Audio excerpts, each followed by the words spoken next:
everybody, it's Matthew, also known as Mr. Domestic, here to share with you an ornament. This is the fabric Advent Star ornament. Ooh, it involves some fabric weaving, some glue. It's super duper fun, super duper awesome. So if that's what you're here to learn, then stick around for some fun. The first thing you'll need is 3 width of fabric, 1.5 inch strips.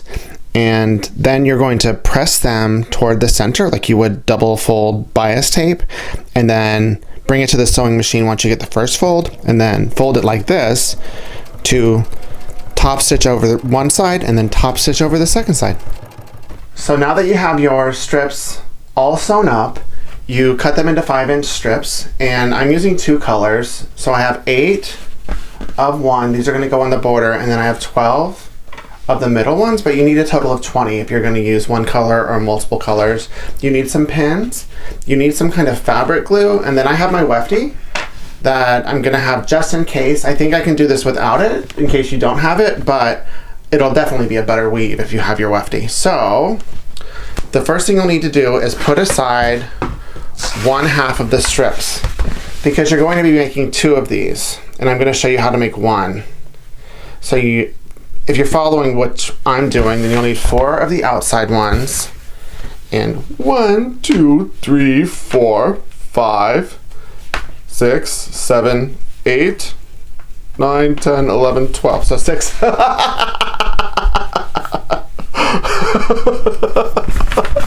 For a total of 10. I guess I could have subtracted from 10. And let's get started. And then 1/2 of these will be the first part. So essentially we're doing the first layer of the weave, and then we'll do the weave. And you don't need to create a grid because it's only 5 strips, and I think we can get straight without it. And let's start in the middle, because the middle is always a good place to start. And as you can see, I'm pinning, I go down, like directly down, and then, if you haven't seen any of my other weave videos, I go to an angle and then I push forward. And then the same here. And then go 1 on the outside of this, and then another 1 on the outside. I'm doing all this in real time so that you can actually see me pinning it, because pinning is fun. And why I put it on an angle is it keeps it from pulling. See, now I can't pull it. It won't move. If it was straight up and down, it would probably bend the pin and it would mess up the fabric. So those are the middle 3, and now I have my outer ones. And if you have any where you missed the top stitch, put that on the inside, because you won't be able to see the inside ones. And the final ornament. And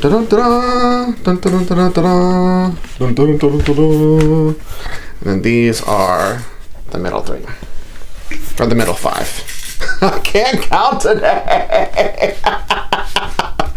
Okay, so with this one, I'm also going to start in the middle, and I'm going to go ahead and use my wefty, since I don't want to mess anything up, and I want it to be awesome, and it's a great invention. And this one, I'm going to eyeball the center. If you want to make sure that it's perfectly the center, then you can measure it with a ruler. Yeah, let's go ahead and do that. So this is 5 inches. The middle will be 2.5, so just bring it down a little bit. Yay for rulers being right here, so I can just get it. And see how I did a basket weave? It's under, over, under, over, under, or you can go over, under. It doesn't matter which one. Just make sure that the ones that are on either side are the opposite to create the weave. And this is where the wefty really helps out, because it'll help you be precise and butt it up against the other one. And so now this one was under, so now I'm going to go over, under, over, under, over. And then I'm going to use my fingers to make sure that it's really close. And then I'll pin these again. And yay! And then I'm going to go and do this one. I always start with the center whenever I do a weave, just because if things shift, it's easier to get back in place from the center than if you start on one side. It's hard to tell. So that's just a best practice, I guess, of weaving. Oh, why isn't it working? Because I didn't have the wefty up. The wefty is supposed to be up whenever you're using your wefty, because it's curved. And la la la la la. Oh, I missed it. Let me do it again. This is just a comedy of errors today. Okay. Dun, dun, dun, dun. Okay. So yeah, I would say because this is so tight that the wefty is probably pretty necessary. And it's just a good tool to have, because if this is your first weave, I promise you 100% you're going to fall in love with the technique, and you're going to need a wefty again. So I've done the middle three, now I'm going for the outside ones. And the wefty is up, now I'm going under, over, under, over, under.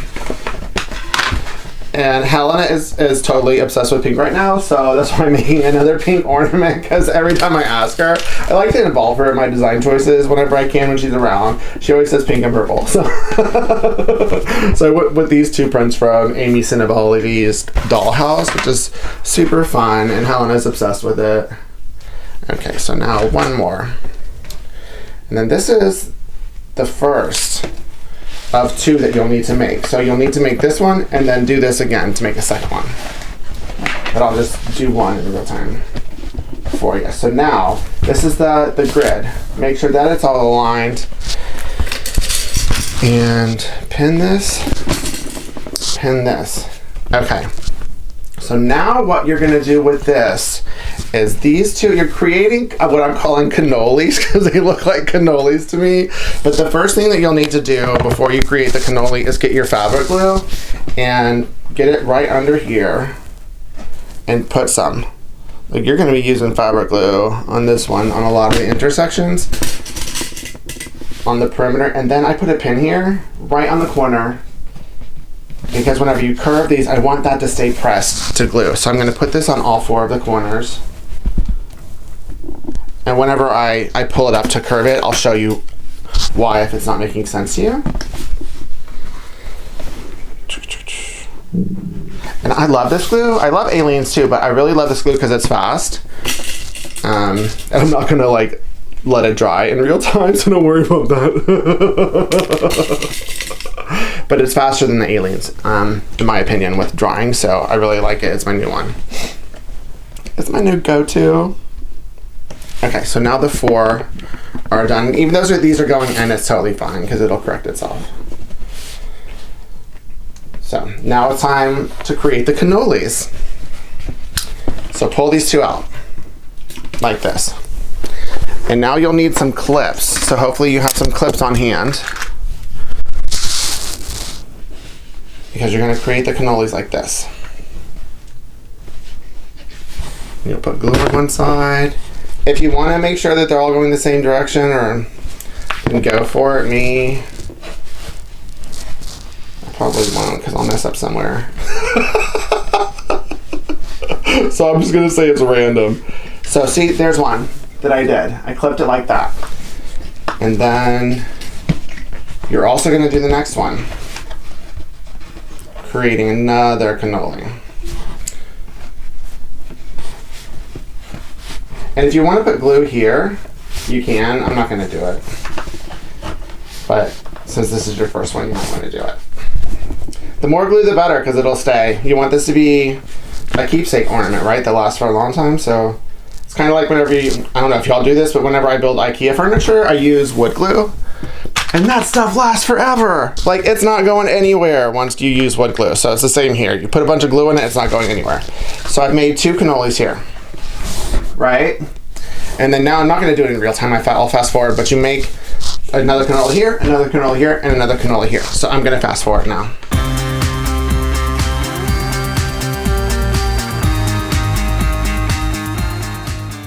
Okay, now I've done all of the cannolis, and as I was doing it, I remembered why I put extra glue on it. Is right here, it's coming up. So what you did here with the pin, you want to put glue under here, and then pin it right on the corner, on this corner, so that the glue dries and this stays, so that the cannolis look fresh. You don't want to wilt a cannoli in your ornament. You want a fresh cannoli, like al dente cannoli. That's the kind of cannoli. I don't know about al dente cannoli. But you get it. Glue here on the ones that come up, and you can do that after. and then pin the corner to keep it down. And then one more right there. And then put this down. And so now I gotta wait for it to dry and make one more, and then I'll come back and I'll show you how to put the two together. So now I have waited about an hour for it to dry, and it's already dry enough for me to handle. So I'm going to unpin this one. I'm doing this in real time so that you can see, not to be scared, because I know some weaving neophytes, and this is how I was whenever I first started, was afraid to take apart my weave that it might fall apart. So just easy breezy pudding pie. I'm taking off all the clips and the pins. And just to show you, it's good to go. And let me clean it up a little bit. There's going to be some fabric to clean up, like some little stragglies. You'll need scissors for this next part too, because there might be excess. You can clean this all off now or later. And voila, I have two. And what you're going to do now is put these two together. See how I did this?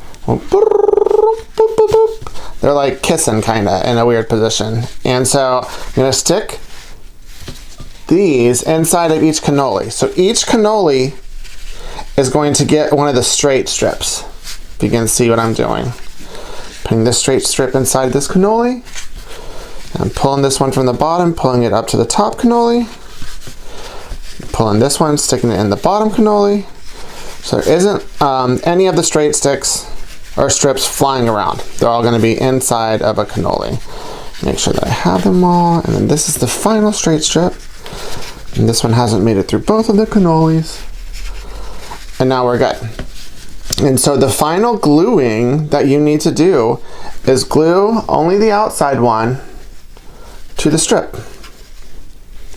And then let that dry. So I'm going to put a little bit more glue on this than I did the other ones. Be liberal with your glue. And try to make it straight. If there's any excess, because you want it to be kind of taut, if there's any excess, you can trim it off after you glue. Like here, there's excess. And you'll feel the difference between it being like a limp strip and a taut strip.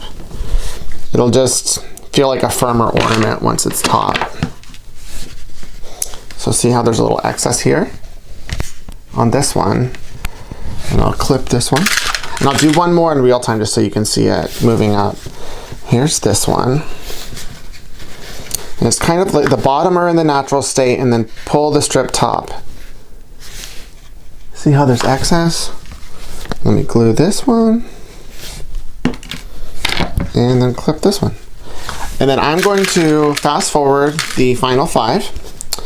And then when I come back, I'll unclip it and add the ribbon.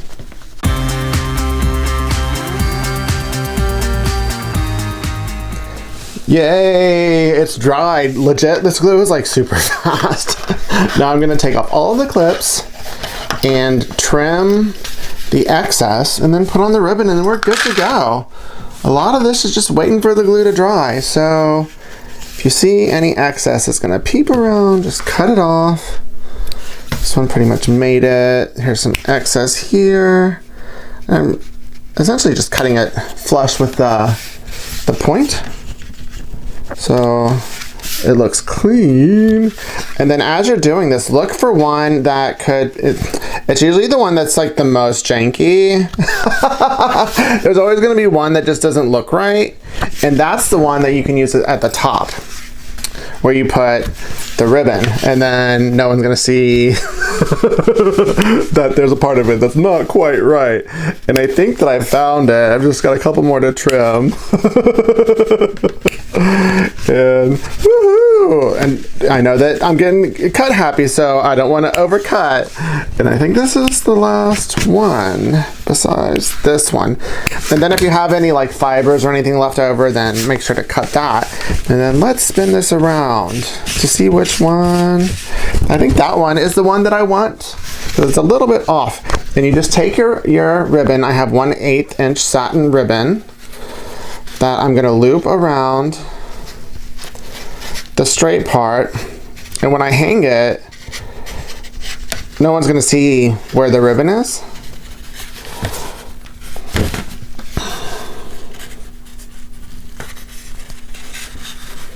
There we go. So I just hung it in there, and then just tie a knot. And you can either choose to have the knot on the top or hide the knot behind the thing. I'm gonna keep it at the top. And then flip it over. And then we have got ourselves an amazing Advent Star ornament. So yay, that's a super rad ornament, I think. Gonna look totally awesome anywhere you put it. It doesn't have to go on a tree. So if you enjoyed your time, had some fun, learned some tips or tricks, then make sure to give this a thumbs up. Keep it positive, y'all. Mr. Domestic out. Thanks for watching my video. You can subscribe on the right, just click on my face and watch some of my other videos on the left.